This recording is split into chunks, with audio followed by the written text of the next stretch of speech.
দরবেশ বাবা, এই সরোবরে আমরা কেন এলাম? যা মা, বিশ্বাস নিয়ে এই সরোবরে 2টি ডুব দিয়ে আয়। তবে সাবধান, মাত্র 2টি ডুব, ভুলেও 3টি ডুব দিবি না। ঠিক আছে বাবা।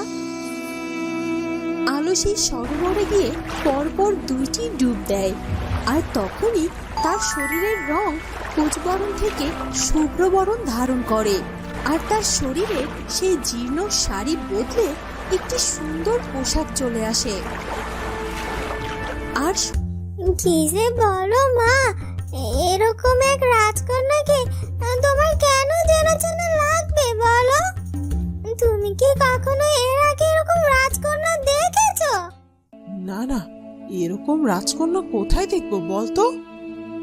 তবে এই কন্যার মুখ আর চোখটা দেখে খুব চেনা চেনা লাগছে। দেখ মা, ওই রাজকন্যার চোখ দুটো দেখ, একদম আমাদের আলোর চোখের মতো না? তুমি পারো মা, কার সাথে কাকে মেলাছো? কোথায় সাত আর কোথায় বামুন? আলোর সাথে তুমি এই রাজকন্যার কোথায় মিল পাচ্ছ শুনি? আমাদের আলোর যে কুৎসিত চেহারা, তার সাথে তুমি এমন সুন্দর রাজকন্যার মিল খুঁজে বেড়াচ্ছ। আর পারি না তোমাকে নিয়ে। মা, আমার কি মনে হয় জানো, এই কন্যা নিশ্চয়ই কোনো ধনী ঘরের রাজকন্যা, না হলে এত সুন্দর কি কেউ কখনো হয়? সে তো বুঝতে পারছি, কিন্তু এই কন্যা এখানে কেন এসেছে? এ তো রাজকুমারের মন জয় করে নেবে।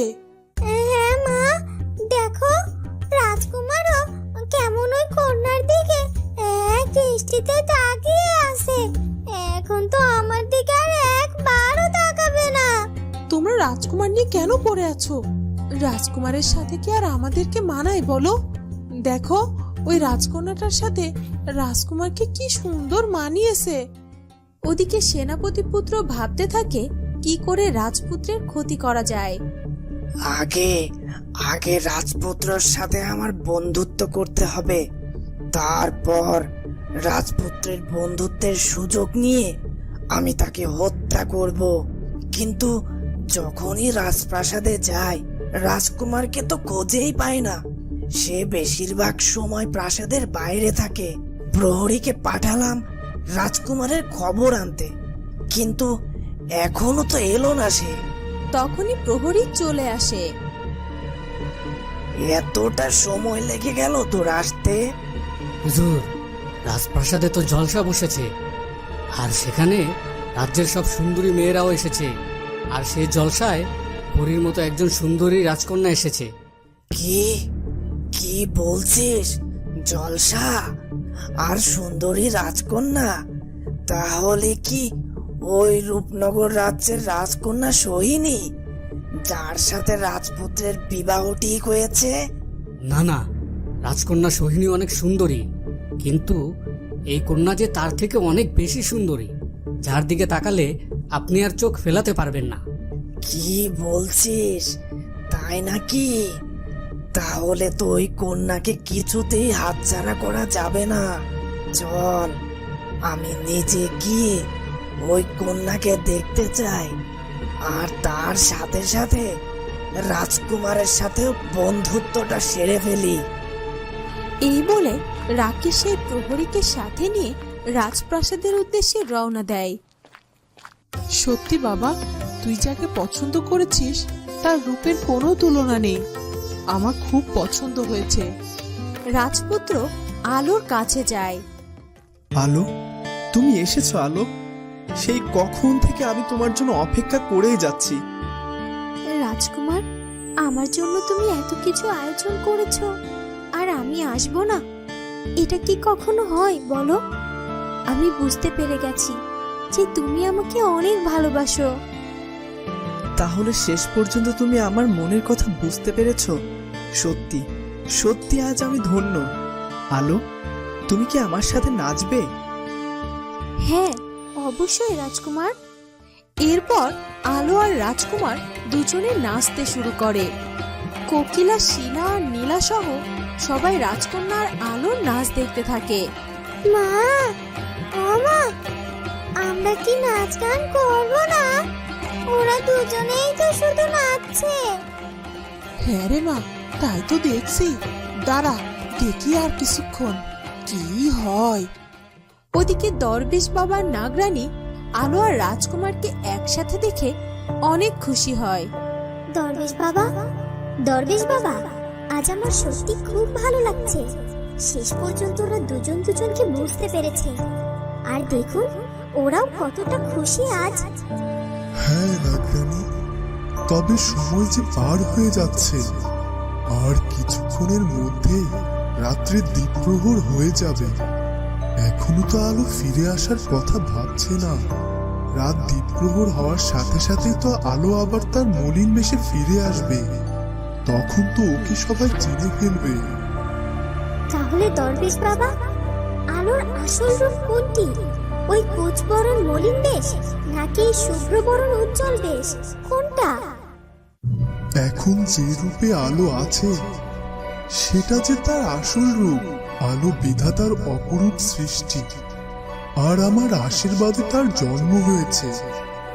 তাহলে কেন কেন ওকে এই বেশে থাকতে হয়? সময় হলে আলো সব সময়ের জন্য তার আসল রূপে থাকতে পারবে, কিন্তু আজ যে তার হাতে একটুও সময় নেই। সে কেন এখনো ওই রাজপ্রাসাদ থেকে বেরিয়ে আসছে না? তখনই রাকেশ ও রাজপ্রাসাদে প্রবেশ করে, আর সেও আলোকে দেখে মুগ্ধ হয়ে যায়। সত্যি তো, এই কন্যা সত্যি অপরূপ আর সুন্দরী। এই কন্যা আর রাজত্ব যখন আমার হবে, তখন এই কন্যাকে আমি চিনিয়ে নেব রাজকুমারের থেকে। একে আমি আমার পাটরানী বানাবো। ওদিকে আলো আর রাজকুমার দুজন দুজনকে পেয়ে অনেক খুশি হয়, আর মনের আনন্দে তারা দুজনে নাচতে থাকে। এভাবে বেশ অনেকটা সময় ধরে তারা দুজনে একসাথে সময় কাটায়। আর আলো রাজকুমারকে কাছে পেয়ে ভুলেই যায় যে তাকে রাত দ্বীপ্রহর হওয়ার আগেই বেরিয়ে যেতে হবে। হঠাৎ করে দ্বীপ্রহরের ঘন্টা বেজে যায়।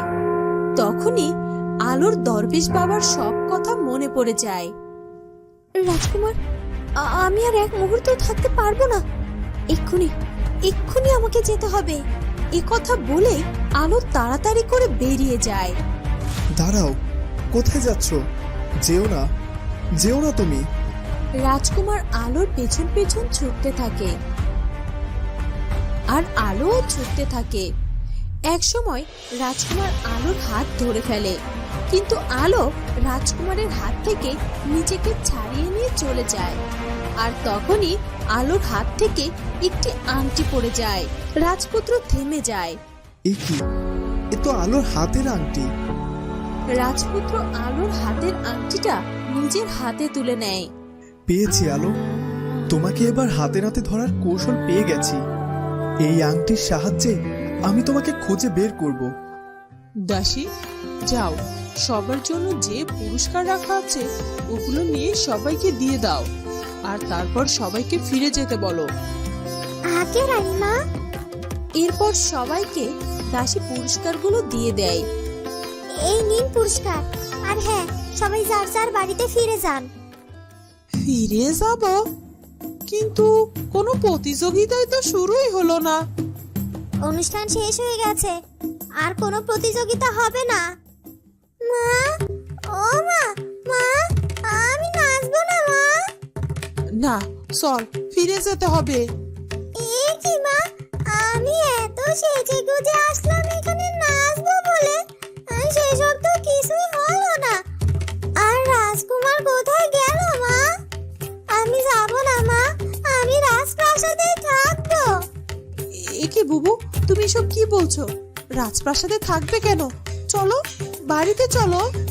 হ্যাঁ হ্যাঁ, চল চল, সবাই চলে গেছে।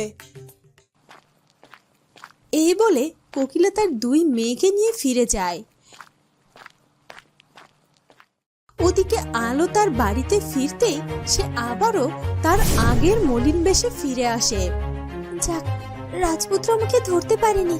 শিলা, নীলা আর মামির আসার সময় হয়ে গেছে।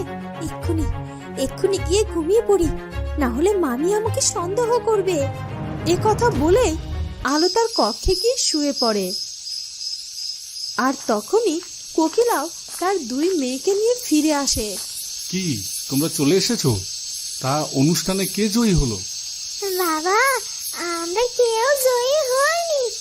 তাও দেখো, রানীমা আমাদেরকে কত পুরস্কার দিয়েছে। হ্যাঁ হ্যাঁ, কোথা থেকে এক সুন্দরী রাজকন্যা এসে সব কিছু মাটি করে দিল।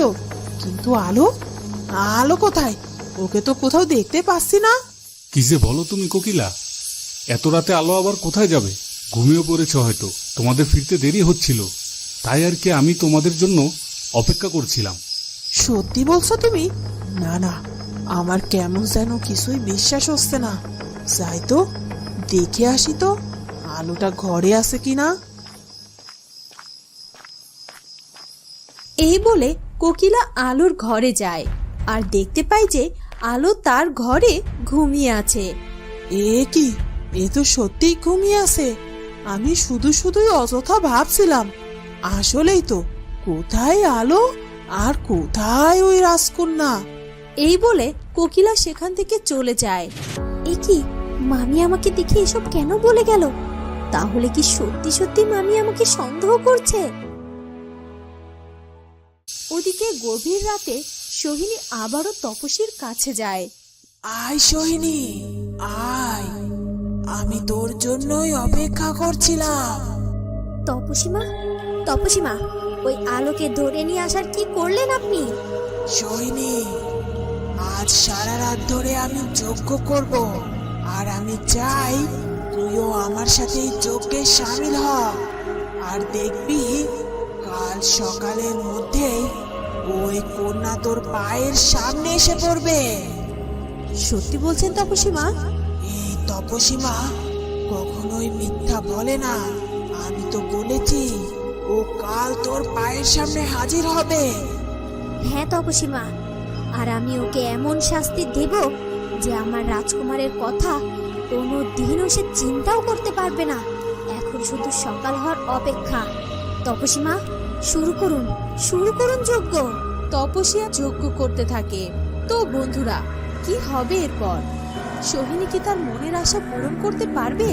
সেটা জানবো আমরা কুচবরণ কন্যার পরবর্তী পর্বে। আর আজকের ভিডিওটি ভালো লাগলে অবশ্যই সাবস্ক্রাইব করে দিও। ধন্যবাদ।